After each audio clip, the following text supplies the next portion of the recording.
Okay, welcome into the channel, everybody. It is great to have y'all here. Now, my name's Andy Rawls. If you are new here, most of what we do is build high-end custom furniture in the shop right here on my property. Behind me is my home, and occasionally for this channel, I like to take on larger projects.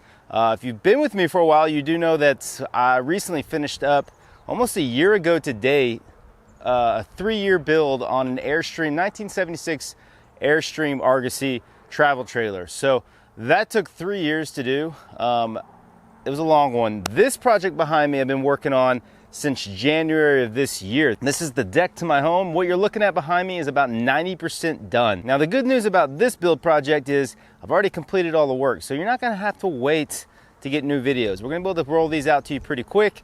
And so I'm excited to be able to share this with you in a decent pace instead of 3 years. That was way too long. Okay, real quick, before we jump in, we're gonna tear out the old deck. So this house was built in the late 60s. The deck was probably added on at some point, I think in the 70s or 80s.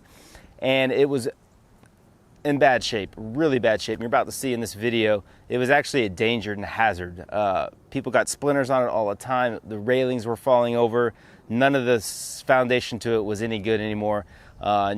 It was in bad shape. So this project was much overdue. Now I got to give a huge thanks to Termite, who is sponsoring this entire build series. They provided all of the lumber for this deck. It's thermally modified ash. I'm going to tell you all about it here in this series.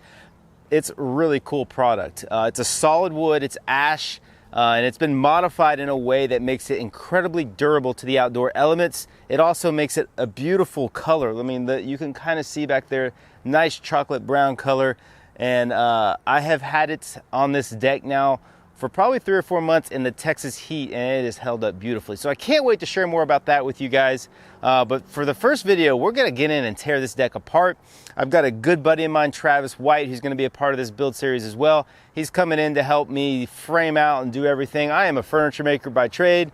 And if I came out here and framed this on my own, it would take 3 years because I'd be so meticulous down to like 1/16 of an inch. So let's just jump right into this and start tearing this old deck down and see what we're working with.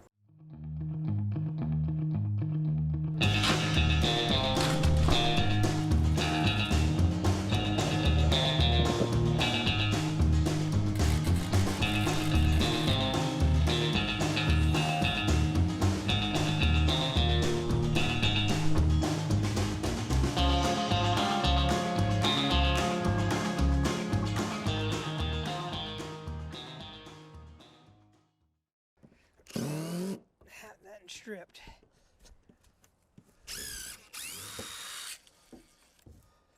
So a little bit of background on this project and on this deck. My wife and I have lived in this house for 6-7 years now, I think. Maybe more like 7 or 8. And this deck has been in really bad shape, as you can tell, since we moved in. It's probably built in the 70s. And we're going to find out a lot about it here in this video about how bad it really is. Originally, when we did this, I thought we could salvage all the framing. But we're going to find out here really shortly that that's not going to be an option. So we're tearing out this lower deck section. I'm trying to keep all the wood I can, not necessarily for this deck. I think at this moment when I'm doing this, I'm thinking I can reuse a lot of it for the deck. Basically, we're just pulling it, stacking it, and we'll de-nail it later. All of these top boards are just old, I think, pressure treated boards. All of the framework underneath the joist is all cedar, which is, you know, that's good wood to have around. A lot of it's still in good shape. So we have some wood here that we can keep and reuse. Now all these joists were just toe-nailed onto the beams. Don't know if that's proper practice or not. I don't know a lot about framing. That's why I got Travis coming in to help on this build when we get to that point. Now we're gonna see here that the foundation for this little deck, side deck, was actually just sitting on cinder blocks. There was no footings, nothing in the ground, just these big old 4x6 beams sitting on cinder blocks. It's kind of surprising that it's held up this long, especially since there's a lot of water flow if we get a heavy rain that comes through here. All right, so we moved to these flimsy stairs. These things have been literally falling over for the last 2 years. I've propped them up with boards. Part of the problem and part of the reasons why these things have lost a lot of their strength is because I kind of got in the habit of running from that other deck we just tore out to the top of these steps and doing like a Superman jump into my pool to show off to my kids. And after about 4 or 5 of those, the stairs kind of started to collapse a little bit. So the stairs really honestly have been a hazard for a while. So these things tore out really easy. Again, just like the deck behind them, there was nothing supporting them, no footings, no concrete landing of any kind. They just sat on the ground. So they were in rough shape. I think the railing's going to be the next thing that has to come off. And skirting. The railing's going to come off real easy. Lean on it and it'll come off. Okay, railing. Like my dad said, lean on it and it's going to fall. And that's basically where this railing was at. I had to tell people when they came over to our house not to lean on the railing in certain sections because of this. I mean, a lot of it was rotten and it wasn't attached well, but it was falling over. This came down, I think it's a whole bunch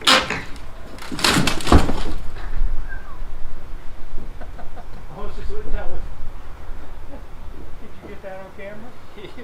Okay, so railing came off, as you could tell, very easily. You get a good sense of the shape this is in here when you look at it without the railing. This corner is just dropping quite a bit, especially if you get down kind of on eye level with it. And you can look here at this joist is bolted to this beam here, and it's actually splitting the joist because it's pulling it all apart. So it's, you know, it's not in great shape.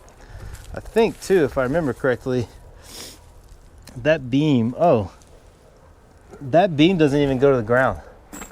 It's sitting on this joist. You're kidding. So that supports the roof. So that's got a footing to it, doesn't it? No, there's no footing.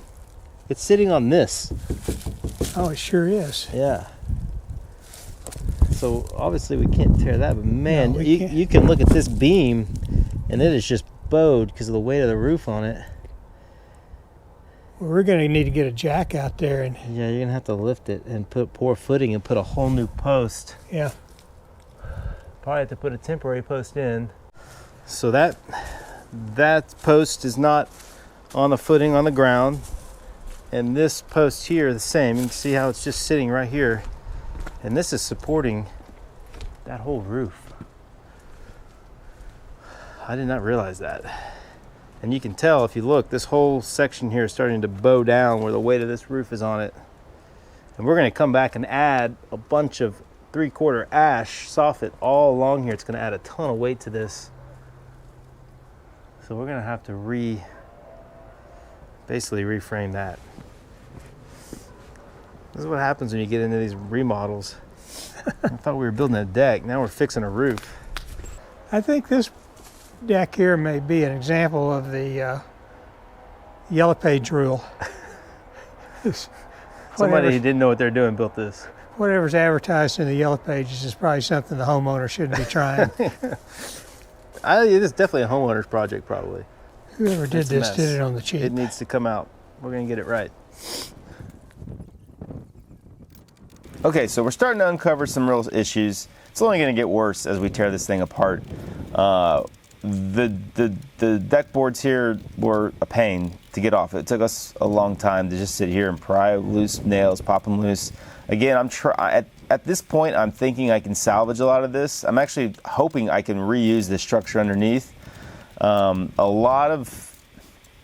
I'm just trying to be careful how I remove these, stack them off to the side. I'm gonna pull the nails out of them. One thing to know about Texas is we have subterranean termites out here in the hill country. A lot of these boards were pretty badly termite damaged, and that's just part of being in Texas. Now, when we remodeled the house, we did find some termite damage, and I had it sprayed with Boracare, and I'm going to spray this deck with Boracare too, and that'll help prevent any kind of boring insects getting into the wood. But a lot of these deck boards were gone, and you can see here the flow, the kind of unevenness of the deck itself. Just not very flat and planed out. Before I do anything else, I want to put a temporary fence up. We got the pool, obviously. I got little kids. You've been on my channel and you've been with me for a while. You know we had a really big scare a little over a year ago to date with my youngest Judson, who you saw in the beginning of this video. He had to go to the hospital. I mean, we pulled him out of the pool kind of lifeless. It was really scary, and it was eye-awakening experience, so I'm very careful with the pool. We put up a temporary fence so immediately the kids can't go into the pool area. Well, it's split that way. Holy smokes.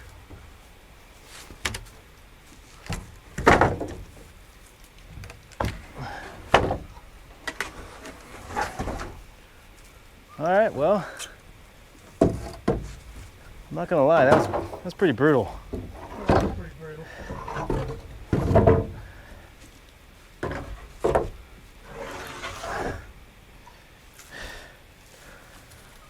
Okay, so the front part of this deck has a little walkway that connects the stair entrance to the house to that side deck. That walkway is probably the worst part of this deck. I mean, you can see here in that railing, the whole thing over the years has been dropping, sinking, and this railing has bowed. The whole deck itself was bowing like that, and we're gonna find out why here real quick. But again, the railing was hanging on by a few nails, so a few cuts here at the chainsaw and a swift kick, and it was on the ground.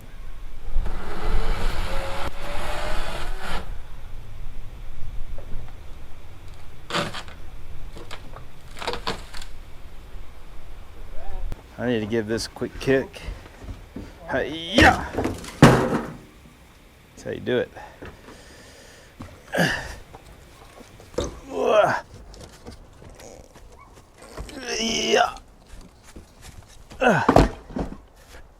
So I've torn out all the landscaping in front of this, and we're going to start working out these last of these deck boards and the skirt boards and just get this whole structure out. There's no salvage in this. It's in bad shape.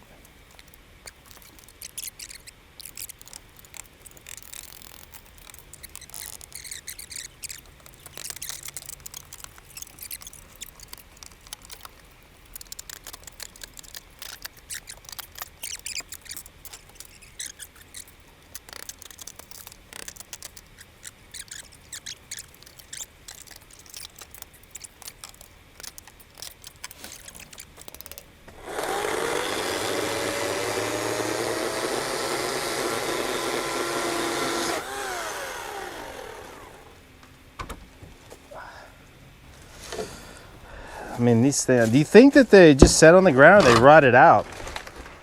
Golly. Yeah. Like, you think if we take this out, we're going to find the other half of them down in the ground? I think you're right. Wow. That's why you don't put things in the ground like that, I guess. Hey, Robert, can you give us a hand? Huh? Can you help us out real quick? Yeah. All right. Oh, yeah, those posts are just rotting all the way through. That's crazy. It was in the ground at one point. Where are we going? In the front yard somewhere.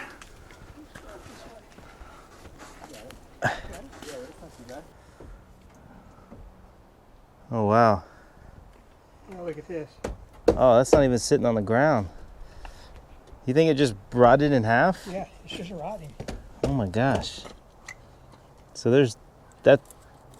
That's why I'm thinking maybe don't take those fascia boards off. Because what, you think those are holding anything up? No, it could. Now that I see that post, Because that post isn't doing much. it's doing nothing. And the So only the fascia boards may be holding some. But of this up. you know what? Yeah, like if you start taking the fascia boards off, you might find that this stops moving because the weight starts to fall more down on it. Yeah. I don't know. It's really honestly confusing to me how this roof hasn't collapsed. That's all. Termite too. This isn't even sitting on this anymore. Look, that's the same thing. That whole thing goes down to that, but that thing's not sitting on anything either, that post. Nope. It's just hanging off the ground. This one's still solid. But there's nothing even on it. There's a gap there. Nope. Except this joist is on it. But This is resting. Okay, so you could see how bad that was. All the posts were rotting out. Man.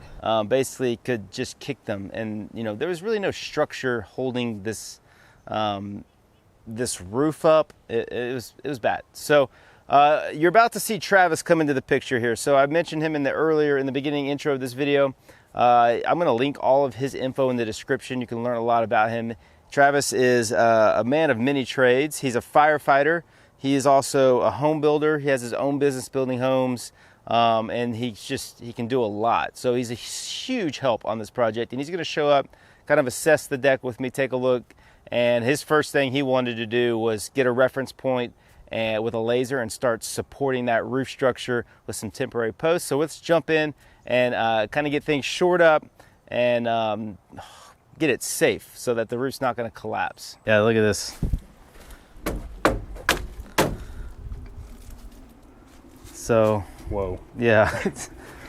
I mean, I noticed not even. It's hanging off about the edge. 2/3 on there. Yeah, it's crazy. And then just crumbling. This whole joist is like just bowed the whole, because you know that post is holding it up. Yeah. And this post I think is probably pretty rotten. So your whole roof load is on this one and that one. And that front one. Those two over there you can just wobble. They're not holding any load. Yeah, I guess the span carries it. Yeah. And I started to knock these skirt pieces out, but I was thinking, you know, those might actually help hold that joist up. They're probably giving it some lateral shear too, because there's nothing here. There's nothing, yeah. Did you see in here? Did you see? Oh yeah, it's just termites. Holy cow, I didn't see that one. There's not even holding it. There's literally nothing there. It's just crumbling out. So yeah, it's teetering. The whole thing's teetering. You're right, these are holding it up. Yeah, the whole thing's teetering. It was Robert who told me, like, man, I don't think I'd knock those out. Hang on a second. There's like lizards living in there, man. Wow.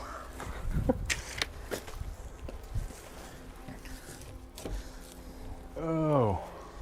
So what do you think? The first thing we should probably do is get some support on the roof, right? Yeah. I'm thinking all this needs to probably come out. I think so. I think we just go ahead and pull it out and set them aside. And if we can use them, great. But I mean, some of them are questionable. Yeah, these have dry rot here. Yeah. Some of these in here look good, but I think like those first two and then this. Yeah. We might cut and be able to use it for blocking somewhere, but it's not much. So to raise the ceiling, do you use that temporary post, or do you? Because we have to jack it up. You need to use a bottle jack with a different post. Yeah. Raise it, and then capture it. Okay. With a temporary, could be whatever, set up scrap lumber. You know, because we're gonna lift a little bit, then lift a little bit. We're not gonna just do it all go crazy with it. Okay, cool. But I wanted to try to find, and we don't have to find it today, but I wanted to try to find some point of reference for what's going to be our baseline. And we can go, I guess we could just measure it down from these beams. Okay. So I've got the transit, and if you want, we can go. I'm just curious how far it's actually dropped. Yeah. So we can kind of do an upside down grade measurement off these beams. I don't have a laser with me. Okay. But you know, that way we can see if it's like 3 inches or 6 inches or what. Yeah, I think it's a good idea. So you would get our baseline off the bottom of one of these beams, I guess? I think so. Like, so let's just start over there, because that should be as built, pretty close, and then over there as well, and see how far we've fallen down here. Yeah, I think that's a great idea. Yeah, that post isn't, it's not even touching the ground. It's just that center one holding it. Yep. Same with that post. I mean, it's really kind of a miracle it's standing. I feel the same way. I told my wife that, and she didn't quite understand. But I mean, these were the posts too from the front. I'm glad you decided to do this. It's a good idea. One good windstorm. And yeah, that's all it would take. Okay, so I've got Travis here now to help guide me through a lot of this. He's a home builder. He knows his stuff. He's also super strong, swinging a hammer, backhanded. Actually, it's not even a hammer, it's a sledgehammer. Dude's a hard worker, and I was thankful to have him here. Basic thing here is we're going to shore up the ceiling and get it secured before we tear out any more deck. Got here. Now we'll actually end up doing this again before we set the permanent posts, because like all things I do, it takes me a while to get things done, and these temporary ones are going to sit here for probably 2 or 3 months while I work on footings and a giant concrete planter we're going to build. And it's going to rain a lot, so things are going to settle and move. But you can kind of see our system here. We got the bottle jack. We've got a temporary kind of foundation there, and we're going to lift.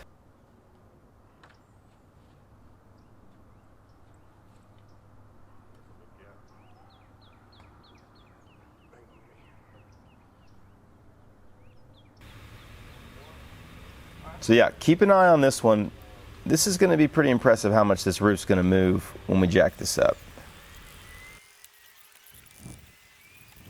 Okay, so the last few details here, just kind of get those front posts out, get temporary posts in place, kind of try to level it the best we can.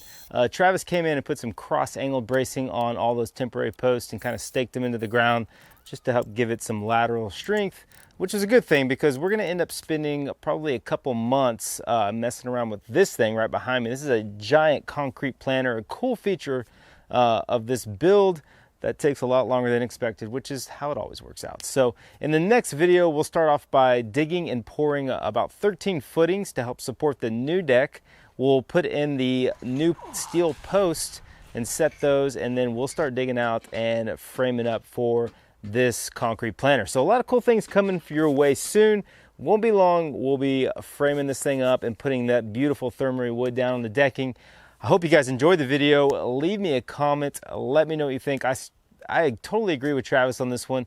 I have a huge peace of mind knowing that we got that old structure out.